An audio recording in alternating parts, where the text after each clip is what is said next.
everybody at the Finance College. This is Jake Moran with Keller Williams, and so the questions that you guys have relative to the economy and real estate.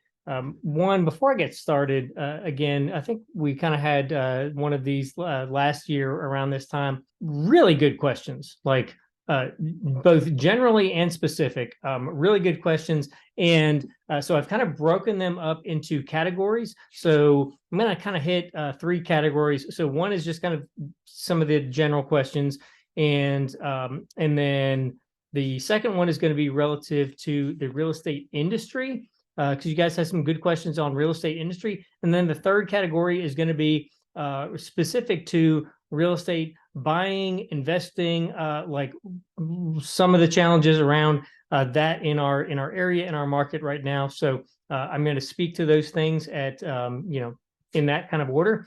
And so we're going to start with Josh had a question, which was, and I'll paraphrase some of this. Was wondering about the minimum wage, the federal minimum wage changes. Specifically, a lot of those things seem to start out west and make their way east. And the question was, do you think it's going to impact the housing market in Georgia if Georgia chooses to adopt that? So one, just great observation. Just, is this linked to this? And this is probably not how I should start off, just being, kind of this direct, but almost no one making minimum wage, regardless of what minimum wage is buying a house. And I don't mean that to be harsh, but if you have not gone through the process of buying a house since the housing crash in 08 to 11 or 2011, you literally think that someone is trying to steal your identity and all of your bank records and everything financial about you that has ever existed. It is so incredibly laborious, and I don't want to say difficult, but exceedingly thorough. The banks are very conservative, as they should be, but if you're getting a loan right now to make payments on where the rates are right now, like if you're making minimum wage, it's because you're a trust fund kid and you can do whatever you want. Or not kid, but you know what I'm saying.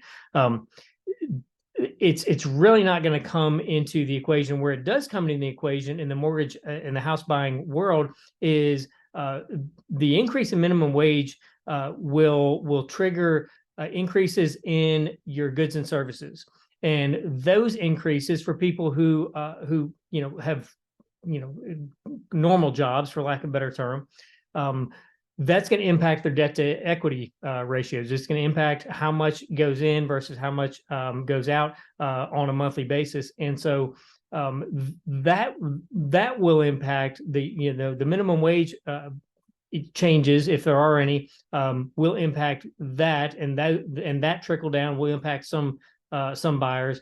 But by and large, by itself, it's not going to really have direct impact. And a lot of people, when those things do start to happen, and you may have had this happen, you start to kind of make a little bit different decisions on what you treat yourself to, where you go out, how often you go out, how much you're willing to spend per week. So some of those things are just, they're going to get curtailed just by the fact that you only have so much disposable income every month or every 2 weeks. To that question, this would be my guidance to anybody who, quite frankly, whether you're a college student or not, if you want to get paid better, you need to create more value to whoever is going to pay you. So regardless of what that looks like, and I use the example of like your favorite pair of jeans or your favorite pair of shoes or whatever. Most of the time, it's not your cheapest. It's usually the thing that you spent the most money on. So when you perceive the value greater, kind of like price doesn't matter. It's like you came home from college and your parents were like, "Where did you get those jeans? How much were they?" And you're like, "Don't worry about it. I don't even know." And they were like $300 jeans. Like those are your favorite jeans because like they're super comfortable. The quality matters. You'll have them for a long time, and so you were okay paying for more for those. When you think about earning money, think about it in the same way. when your quality and your value go up, you will get compensated accordingly. Plain and simple, pretty much across industries. Doesn't matter how old you are. And if you disagree, don't yell at me. Just Denise had a question. Are there government regulations aimed at promoting green building and energy efficient homes? So great question. So there are components of building. So you have things like energy ratings, SEER ratings on things like your insulation values, your some of your mechanicals that go into homes. There are not current like government regulations as we think of government regulations, where you have like an iron stamp on something that says you must do this all the time, everywhere, all the time. What I do think is happening, and you can there's a number of companies online that you can find. One which has a lot of people have heard of is called Boxable. We actually are investors in Boxable because when I first saw the concept of Boxable, I looked at it and I told my wife, I said, in 10 years, this will be is such high demand and such incredible utility, because this is what they have now is the prototype. It's effectively like a tiny house that you can ship on the back of a trailer bed. So it's super portable. You can get it lots of places here in the North Georgia area. You've got tons of places. Like, you guys are, UNG, like just north of UNG, and some places around Dahlonega, but just north of UNG, from Dahlonega up to Blairsville, Hiawassee, or over to Blue Ridge, like there's some pretty places that would have, there's some pretty steep places that have great views. But you talk about getting a traditional framing truck or concrete truck in those areas, that is a tough challenge. But you can get a truck with a basically collapsing and expanding house, tiny house on it. And as they grow over the next, 5 to 10 years, maybe sooner, maybe longer, they will have components where you can actually kind of like Legos be able to piecemeal parts of houses or additional rooms or whatever onto the existing structures. And so, then you have a portable system that you can get places that otherwise you really couldn't get to easily. And I mean, you guys are college students, so like most young people don't want a whole lot to maintain. You don't want a 5,000 square foot house to maintain. You want small, you want energy efficient, you want it to look sleek, you want it to look good, you want it to function, and those are all of those things in a little box. So I think those things, and that's the beautiful thing about our country, is you can have a known demand, and you can just have a company said, we're going to meet that demand, even though there's no government regulation around it. It is 1000% where I think, I don't want to say the housing market is eventually going to go, but I think it will become where tiny houses and container houses, and the shipping containers, those things are kind of like the novelty houses right now. I think something like this will become a much more functional, practical, actual house for people in the next decade. So just I don't have a whole lot of basis around that in terms of like the studies. I can just tell you, I've been in the real estate industry for 18 years. I've seen where it's gone. I've seen where it's going.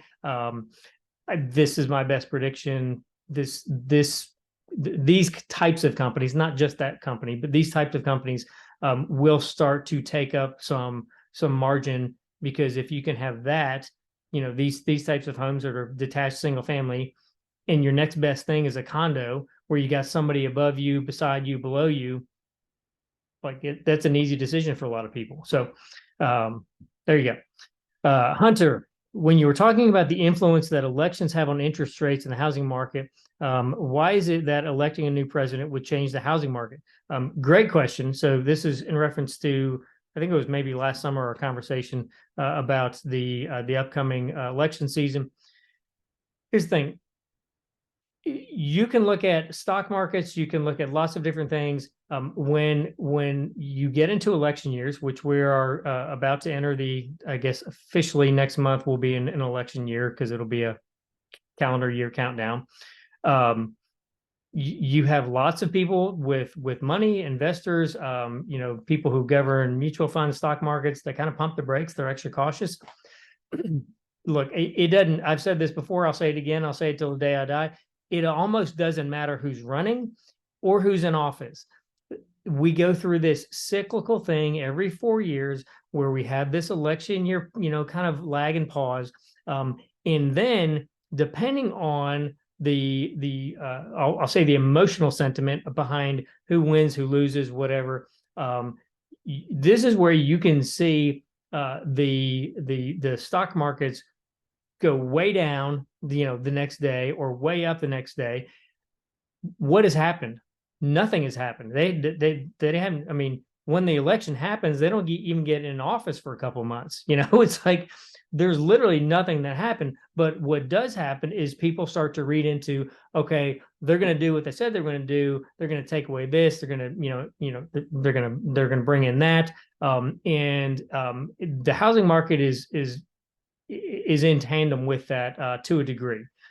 So it's not the frontline reactor, but it does have a lag to it. So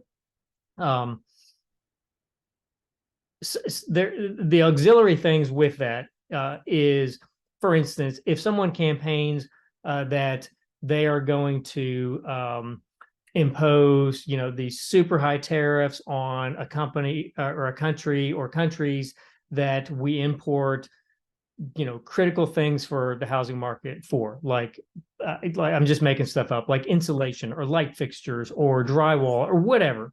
Like if it's basically like we're cutting off that supply, well, that's going to push prices for that up because now you've cut off a supply chain for that. You still have the same demand currently, so easy supply and demand, the prices are going to go up, which is going to make that same house more expensive for the builder to build, and it's going to make it more expensive for the buyer to buy. So it's just like, I don't want to get too lost in the weeds, but that's kind of the answer to that. All right, transitioning to the real estate industry. Tim had a question. In a market that fluctuates as our current market is difficult to maintain, is it difficult to maintain a job in real estate? And oftentimes, do people get laid off when the housing market drops? So this is kind of like not everybody not everybody runs at the same pace in life in general. So I've been fine. Somebody asked me, I was actually at the career fair last week before, and someone asked me how how things were during COVID, and I'm like, well, we were shut down. We were in the shutdown lockdown phase of COVID, and we closed 9 houses in 2 months. So, I'm grateful, super grateful. I'm going to touch on this at the end, that we're in Georgia. And, whether you think our governor is the best or the worst, I don't really care. The fact that he let us continue to operate business, there was tons of states that there were people in real estate hit super hard because they were literally not allowed to do anything. The last better part of the last 3-4 years, part of what I did at our office was I trained agents. So I'm an active real estate agent. My wife is as well, but I was the agent at our office who was training new agents. And one of my little mantras that I would tell the agents is, if you treat real estate like a job, it will treat you like a king. If you treat it like a hobby, it will treat you like a pauper. So, I don't know what else to do other than to treat my job like a job. That's part of what makes me good, is my wife says I don't have an off switch. So I'm just gonna work hard regardless. And the people who do that, and the agents who made it through the housing crash, they did it by continuing to work and continuing to do what they could. Everyone's business was affected, yes. However, this is the thing that people miss when you start kind of thinking of all the what ifs. When people look at the housing market and real estate market in the country, traditionally South Florida is one of the markets that everybody kind of looks at because South Florida is the fastest to heat up. It's the fastest to cool down. Like I I don't know. It's kind of like why everybody watches Iowa and the caucuses. Like I've never been to Iowa. I don't know where the fascination is with it. But it is, it's Iowa. So if 30% of real estate agents in Miami, South Florida, uh, don't renew their license this year. I'm just making up numbers. If 30% of them don't renew their license this year, so the indication is the market is going south. Things are hard. Whatever. There's not 30% less homes in Miami, is there? Those didn't vanish. They're still there. So what does that mean for the 70% who didn't, or who did renew their license, who are still in the game?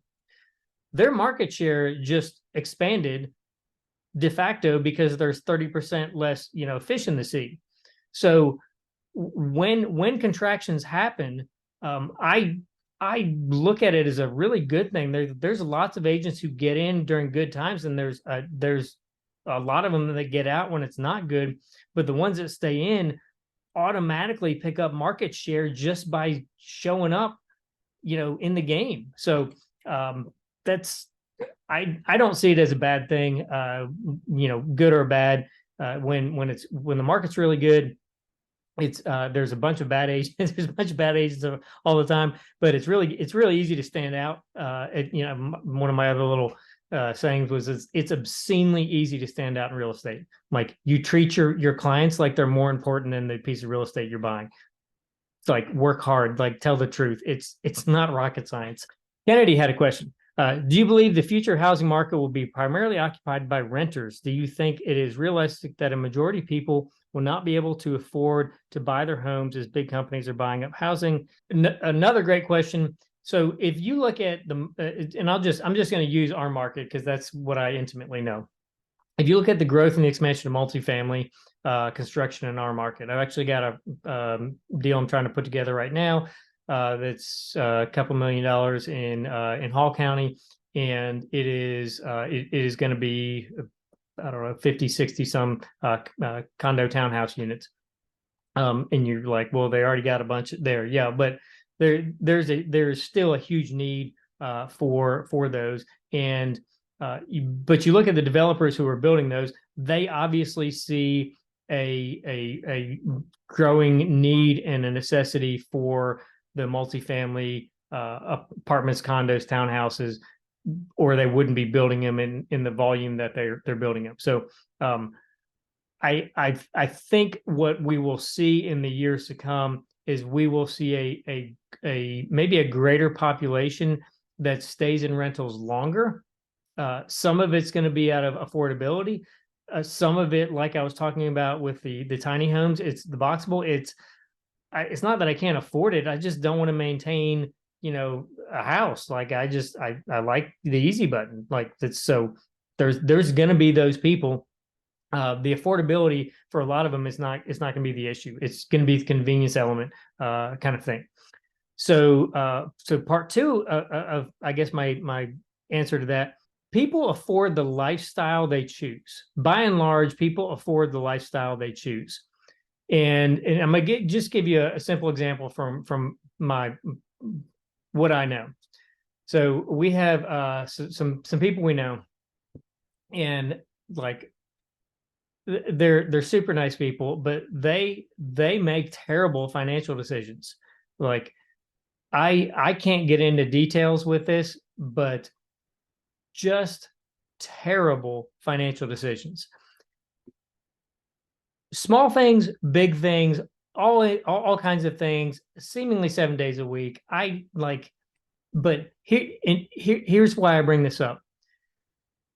Because people who typically make bad financial decisions, they have a mindset that is not getting reset.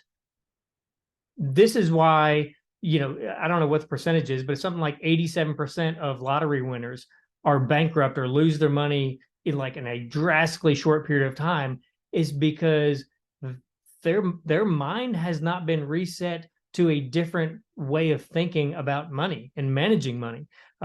You just gave them a lot more than they've ever had. But what I noticed with these folks that I'm thinking about, and just for the sake of this example, is if you had never had more than, let's say, $8,000 or $10,000 in your bank account, in your savings account, like ever, and you're 25 or you're 35 or you're 50, like it doesn't matter. If you get your tax refund, or you get a bonus, or somebody dies and they you're in their will and you get $50,000, I guarantee you 1,000% of the time you will be back to that $5,000 or $10,000 balance in record time, because your safety zone up here mentally is in that range, and you're not comfortable having $50,000 in the bank. You would think you would be like, oh, this is awesome. Like I'm telling you, like I see it all the time. I see it all the time. And this is where I kind of laugh, and you just got to go. You got to make your decisions. You got to go your own way, and how you're going to handle your finances. One of my little kind of family mantras that I introduce in hoping that it sticks with our kids, and certainly with my wife and I, is we say no so we can say yes. And what that means is, for me, is I say no to myself all the time. I say no to myself on things that other people who make a lot less money or have a lot less money than me, and I have a lot less money than a lot of people. It's not about the money. It's are you willing to deny yourself? Are you willing to say no to yourself, so that the thing that you really want, or the place you really want to get to, you get to say yes to that. And it's different for all people, but in this little scenario where these people are terrible with money, we were going out of town, and we were going on a kind of vacation, trip for some medical needs for our son. And I told him, we were just having a conversation, and said where we're going. And what I got? I got the, oh, must be nice. I got the, oh, must be nice. I'm like, we don't eat out. You eat out every day. I couldn't afford this if we were eating out like y'all are eating out. Like you drive newer cars than us, like way newer cars than us. Like you give me the must be nice line. Like I'm telling you, like we don't live and operate like you. And so you will afford the lifestyle you're willing to tolerate. This is how you see people in stories, where you have this young college student janitor that's putting herself through Ivy League school, and she's working 3 jobs and she's in school. Like she has a lifestyle she's willing to accommodate with her work schedule and with her dreams. Like it's the only way around it. So it's not going to be just money based on that. So it's kind of a longer answer to your question, but hopefully that helps you with a little bit of life screening for kind of how you operate and how you function. Aiden had a question about the inflation rates and the Fed. I love talking about the Fed. Also, I do not love talking about the Fed. Their aim is to get it to 2%. With that said, how impossible is that rate in the minds of the or are they saying that to just ease the minds of the population? So getting back to our conversation from last year, remember, the Fed only controls the demand. So when you have supply and demand, as in our world, supply and demand are kind of our two most important things and where things go in the economy, by and large, aside from outside forces. But the Fed only controls demand. Fed does not. They don't have anything to do with supply. That's that's our greater government. They get to, they control demand because they directly influence the cost of money. So with them adjusting the rates, and I listened to the most, not all of, but most of the. I call him Uncle Jerome for those of you if this is your first time. I hope I don't. I kind of hope and I don't hope I ever meet Jerome Powell because I don't love him, but I also kind of feel bad for him, but I also don't love him. Um, so he uses language that is you have to look behind what he's actually saying. So sufficiently restrictive, like it's like we're going to put our thumb on you and press down a little bit, it's almost comical when you look at it, but um, the current inflation right now, so this is almost October, is just under 4%. So to recap the last few years, the Fed went to sleep for 2 years or on vacation. I don't know what happened, but for most of President Obama's presidency and almost all of Trump's presidency, the inflation rate was at or below, like right around 2%. So sometimes it got closer to one, sometimes it drifted up to like 2.5, but Democrat, Republican, it doesn't matter whether you love both of them, hate both of them. Well, if you love both of them, I want to talk to you to see what's going on inside you. So but uh but like the inflation rate was like okay, and then it went bananas because the Fed made money basically free and left it alone for 2 years. It's like, what could possibly go wrong there? Everything could go wrong. I don't ever want to see rates below really below 4.5% ever again, but certainly not below four. If it gets below four, like the earth has shut down again. Like that's a bad place for all of us. So getting from almost 8% down to just under 4%, I would say was the easiest part of that because they just very, very quickly escalated the rate. Ridiculous. It's what you would do if you were on vacation for 2 years before. So that that has happened, and I don't see us going a whole lot higher on the rates where they're at currently. Maybe a little bit, but not really. What I think is going to happen is they're going to stay fairly close to where they're at now, and it's going to be an extended period of time. So it'll probably be a full year that the rates are about where they're at. Some people are projecting the rates will start to come down late 24. Other people are thinking it's going to be second, third quarter 25. I mean, if you look at what the Fed just came out with this week, they're thinking they're going to hit their 2% number somewhere in 2026, which basically means we're going to hang out here for 2 years. It is what it is. We'll see what happens. But that's, yeah, we could get so lost in the weeds with the Fed. If this is what I'll say, if you have questions regarding the Fed, there's a couple books that I would encourage everyone to read about the Fed. You can kind of read most anything that's on the Rothschild family, the Rockefellers. They will have some involvement in the Fed. There's a book called, I can't remember the author, but it's The Creature from Jekyll Island, where he's kind of goes into the history of how that all happened. It's very depressing. I will tell you that this is not a pick me up book, and I'm not a fan of the Fed. I mean, like I don't, yeah. Real estate buying, selling, investing. Ben had a question, and Ben and Alexa, and Alexa, I'm so sorry. Like you should get royalties. Like every time someone says your name and like 16 things go off, there should be like a Venmo, like in your account. We're sorry for the trouble we've caused you.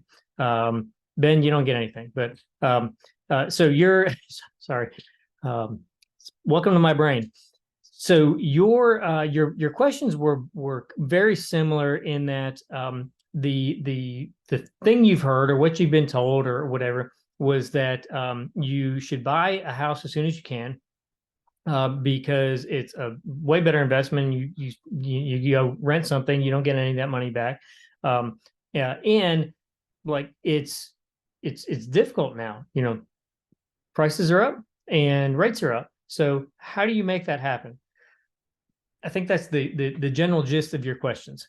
First off, um, you absolutely need to be exercising wisdom when you do this. There are still good buys. It is I don't want to say it's hard to find. You need someone who knows the market that can help you look for them. I've actually got a house closing on Friday this week, and had clients that were looking for something, couldn't find it. And this is an area that there's very, very few homes for sale. There's almost nothing ever for sale in the price range they were looking at. And finding something that was exactly what they wanted, exactly where they wanted to be, right price, like right everything. And it was not on the market, and it appraised for $25,000 over what the contract is. So like there are still properties that you can buy, and but you're not going to find them just doing blanket searches on the internet. So by and large, this is what I would tell anybody who's in that equation of like, I want to buy, maybe you've been saving money or whatever. I'm going to go through 4 or 5 things here. So one, look for opportunities to what we would call house hacking. So house hacking can be anything from you're going to buy a house and you're going to buy a 3-bedroom ranch house, and you're going to get 2 roommates, and your roommates are going to pay 60% of the mortgage, and so you're buying a house, qualifying for the whole mortgage, and then you're getting that additional money back in your bank account, or maybe you're applying it to principal or whatever. You're building up your savings, your reserves. It could be a situation where you're buying a duplex. There's not that many out there, but there are some out there. Where you buy a duplex and you rent out one side and you live on the other side.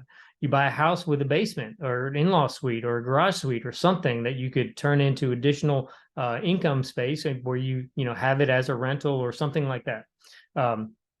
So that's one. The second thing is looking for any ability that you have to increase the value of the property. So as accurate as we've talked about, rates, prices, whatever, we actually just bought a home. Now, I tell everybody, like, I'm not the smartest person on the planet, but I do not do stupid in real estate. I do not do stupid in real estate. And so we bought a property because I know, like, one, it could be a short-term rental. It could be rental for college students, for family, doctors, whoever. It can be an easy rental in a number of different facets. So I'm kind of protected there, but it also has an unfinished basement. So it's a small basement. I can take a couple months of my just spare time and finish out the basement, and it probably cost me about $15,000. So but once I do that, if and when rates go down, I'll refinance the house for the additional value of having the finished basement. My payments will go down. I'll get to pull the money that we have in the house back out of it. And if we want to, in the interim, bullet point number 1, we can rent it out as a rental and be house hacking while we're in that waiting stage. So any opportunity that you can add value to the property, if it's a fixer upper or anything like that, and you have those skills, or those people, or you've got a family that can do that sort of stuff, those are still good opportunities. The third thing, which is just kind of a general real estate thing, is this is where you really can't go wrong as long as you can make payments. Is always buy scarcity. It's one of the things that and scarcity looks different. So sometimes it's simply you're on some form of water. You've got a view. Sometimes it's simply the physical location. It's that corner property, right at that busy intersection, and the property value is going to go up, and at some point it's going to be commercial. And then it's really going to go up. For us on this particular property, it was I know I can rent it two different ways, and it's got it's a great location. I mean, it's close to the park, it's close to shopping, it's minutes from downtown. Like it's a fantastic location for a number of different avenues. And like I'm looking at it through the realm of it's got all of these different elements all together in this one property, which is part of what gives it that scarcity element. So scarcity will always be valuable. People, if you have 6 homes in the neighborhood, like if the housing market tanks, and you have 6 houses on your street that are for sale, the one in the cul-de-sac is the one that's going to sell first. I can almost guarantee it, unless all things being equal. So if somebody else dolled up their house and it's the same price, theirs will probably sell first. But you only have 4 or 5 homes in the cul-de-sac. Those will always sell faster and better. That's why if you're buying a house in a new construction neighborhood, your cul-de-sac lots are always going to be more expensive lots. Like it's the scarcity element. So the location and of growth. This may be this would be something that you'll probably remember in 30 years. I wish I'd known it when I was your age. Look at areas where the growth is going, and this is just my little you're welcome tip for attending here today. Look for where hospital systems are going. So similar to the Walmarts, Home Depots of the world, you will usually see some of those big anchor stores in a close proximity because they have very, very smart people who are doing the research on the growth trends from a consumer standpoint, and whatever. And you will a lot of times see the same retail outlets. You'll see the Papa John's or the Domino's or the Mexican restaurant or dry cleaners. You'll see those same things all there because those people know this is where these are our same customers. For us in real estate, it's all about population. It's all about where are the people going. Pay attention to where hospital systems go, because they're doing a ton of research that you will never see on all of that stuff relative to peopling, and they are not wrong. they will not be wrong, because part of it is they're seeing the growth trends. But then what happens once you turn, if you've got parents or grandparents, number 1, number 2, if they're in the empty nest retirement phase, is they want to be, you can complete the sentence. They want to be within 30 minutes of a hospital, every single one of them. So they're going to be moving to places that are within 30 minutes of a hospital system. Just figure out where the hospital systems are going and buy properties that meet some of those other criteria I talked to, and you will be fine. In fact, you will be filthy rich, probably by the time you're my age. The last one is just always be thinking about is there opportunities to rent it. If there are opportunities to rent it, or you're buying it to rent, you should know, okay, what can I rent these rooms out? What can I rent the basement out for? You should know that on the front end. The last thing kind of on this is I shared this with a friend or two in the last month. In every economy, people make money. In every economy, people win, and similarly, in every economy, people lose. So really, what you need to do is you need to pay attention to and know how to play the game in the market you're in, so that you don't lose and you get to win. What I just said is accurate, that people win and people lose in every market condition. So make sure you're doing and paying attention to and listening to and getting guidance by people who are winning. When economies go down, two things happen. So just we'll button this up on this one. One is people create new businesses where there's new needs or where they perceive there is a new need. Like this is this is where I take heart that regardless of what the economy does, like good things can and will happen. And then the second part of that is when economies go down, everybody does one thing with their money. They buy real estate. When 2008 to 2012, I can't tell you how many people I know that liquidated their IRAs, 401ks, because they had people that they had never seen, never known, that were managing the money, losing all their money. They didn't have any recourse. They're like, screw it, I'll take a penalty and I'll put the money in the bank, and then I'm gonna buy a foreclosure or two, and at least I can see my money. At least I know who's managing, my assets, and I have control over that. It is the most common thing that people do when they take their money out of markets that were going good or not going so good. Everyone buys real estate. So there you go. Amy had a question. Real estate market fluctuating.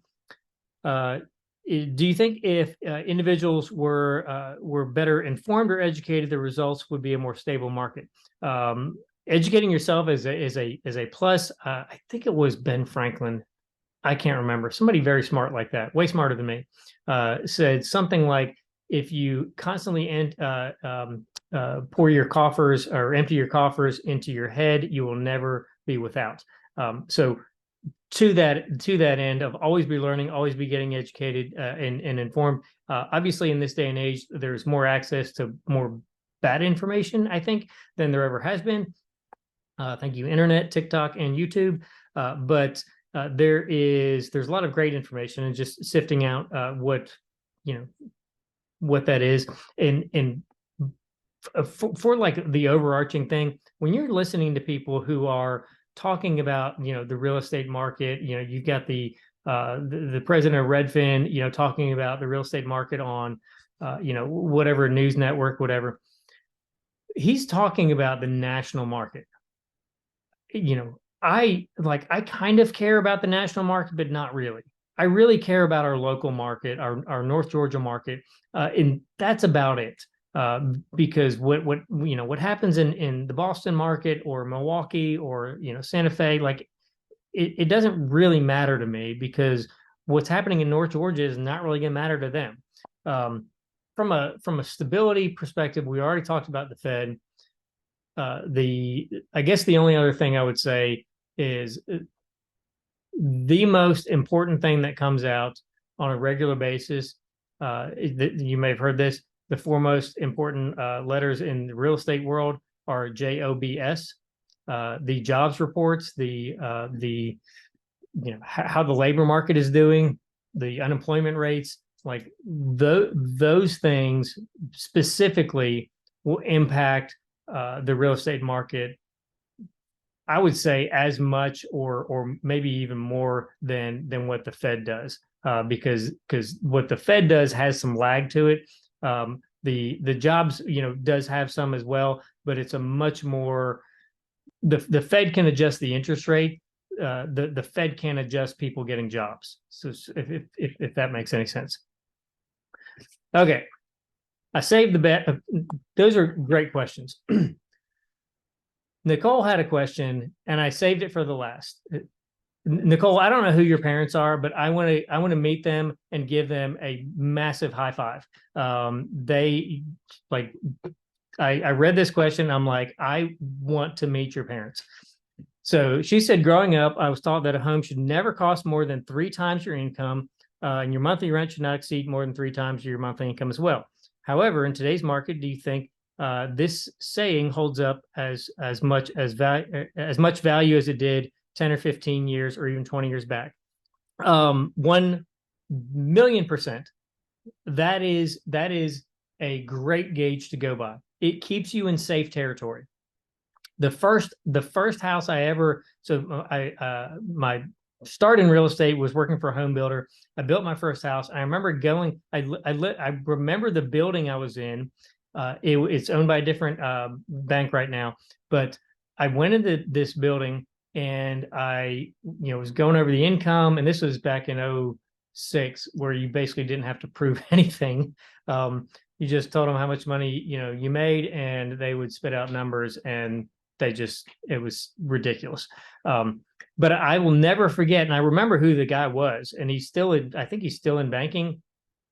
I would not send my dog to him to get a loan, because he looked at numbers, and I'll never forget it. He said, "You need to build a bigger house," and I was like, "Nope." And you just lost a client. And I didn't say that to him. I'm a little more polite than that, but that mindset of keeping it to 30, around, a third of your income, will keep you from getting in a position where you're house poor, meaning you have a house but you're poor, because all your money's going in your house. And you especially need to be cognizant of this when you're buying your first house, because you don't really know how much a house costs to maintain. So getting an idea from local utility providers, or if it's in a house with a neighborhood or whatever, you might be able to get a list of utility providers or averages or whatever from a neighbor or the HOA or whatever. Like there's ways of figuring out, like, okay, how much is this house really going to kind of cost me, and do your best to try to keep that in that 30 to 35% range or so. There are lenders and there are loans that will push you into the 40-45% range. I don't generally recommend that unless you just have a bunch of cash as a backstop, for lack of a better term there. So my guidance, and this is just what we're going to kind of end with this, and this would just be my how I would experientially just kind of guide someone in the starting process. The hardest thing that we do as in our family is being cognizant of what we have, what goes in, what comes out, and like I said before, saying no so we can say yes. So this is just kind of how we do our general budget here. And I'm, for most people, I say it's the 70-30 plan. It's very complicated, but this is the breakdown. 30% you don't ever touch. Okay. So 30% is you give 10%, you save 10%, and you put 10% towards your dream. If you don't have a dream, you need to get one, because if all you're doing is showing up for a paycheck for somebody that's going to lay you off in 5 years because we're sorry, like that's a bad day. If you spent 5 years putting 10% of your paycheck into your dream account, when that happens, it can be the best thing you never wanted to happen.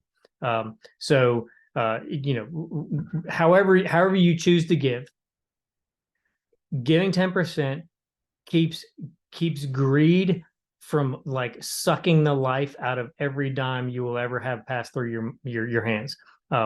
It is, you've heard it probably said before, the love of money is the root of all evil.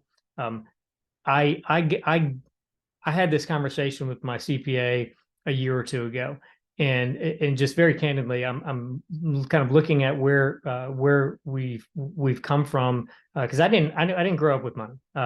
When I was in high school, there were a couple times that my mom had to borrow money from my brother and I to pay our bills. So we did not come from money, and I know how that is, and I'm looking at it. I'm gonna try to hold it together here because I wasn't planning on getting emotional about it.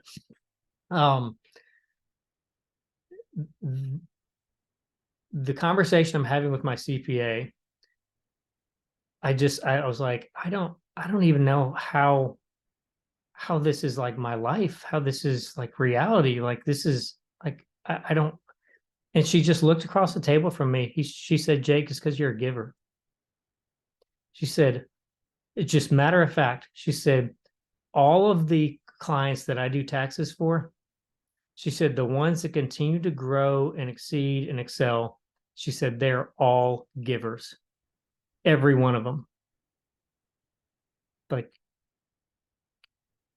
it will be, if you do it right, it will be your favorite 10% of your 100%, because you will make people's day. You'll give to causes and organizations and groups that you have an affinity with or whatever. But it breaks the bondage of greed, which is so prevalent in our world, and it helps you actually enjoy the other 90%.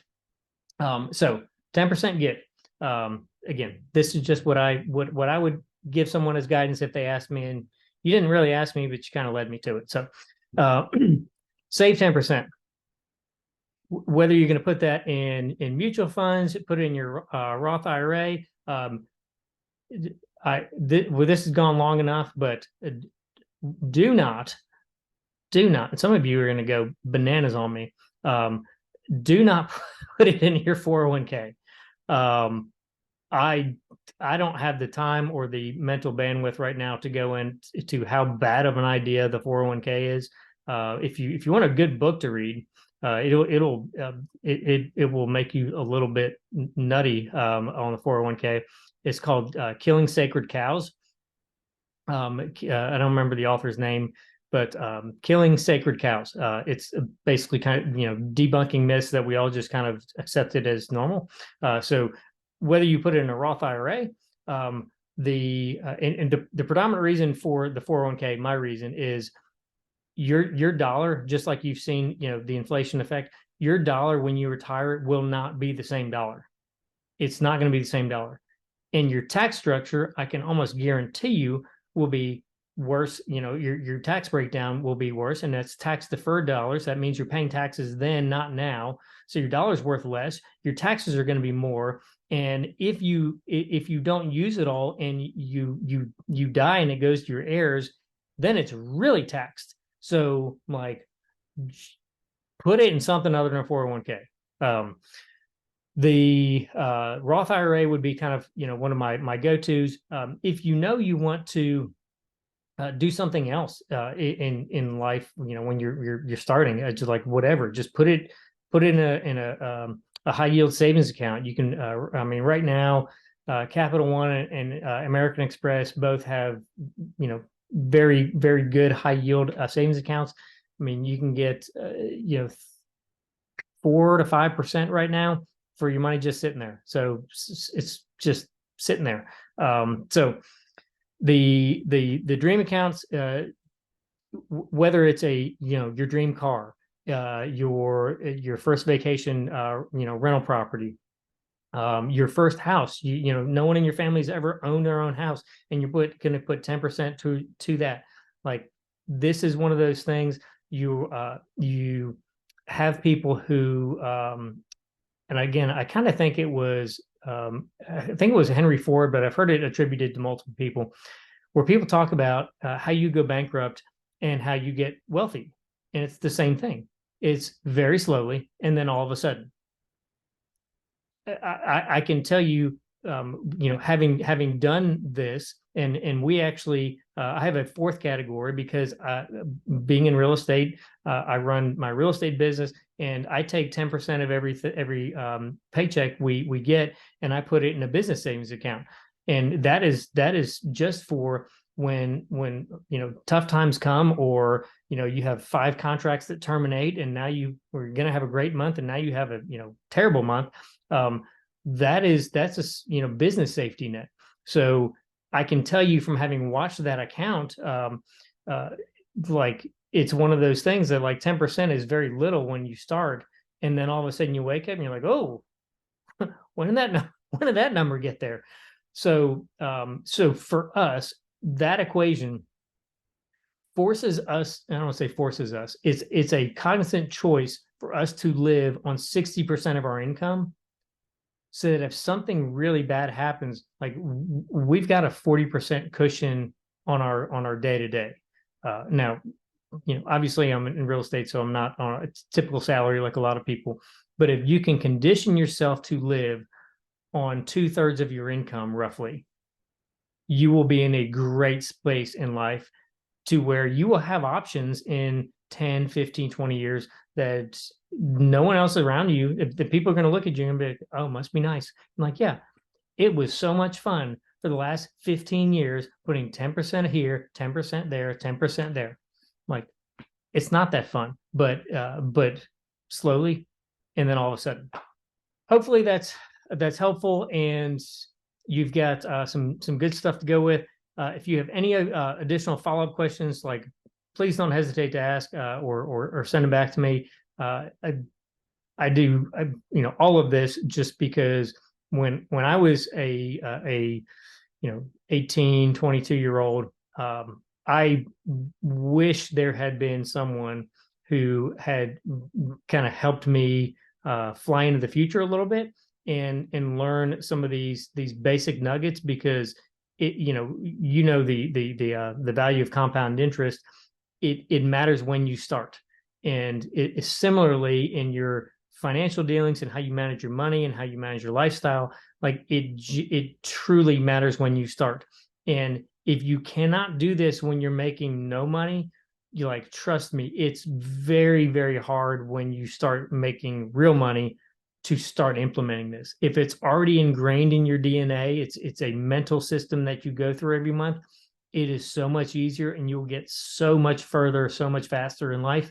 Um, so I would encourage all of you to, if you want some good books, I can give you some good books to read that'll help. But hopefully that's enough for me today.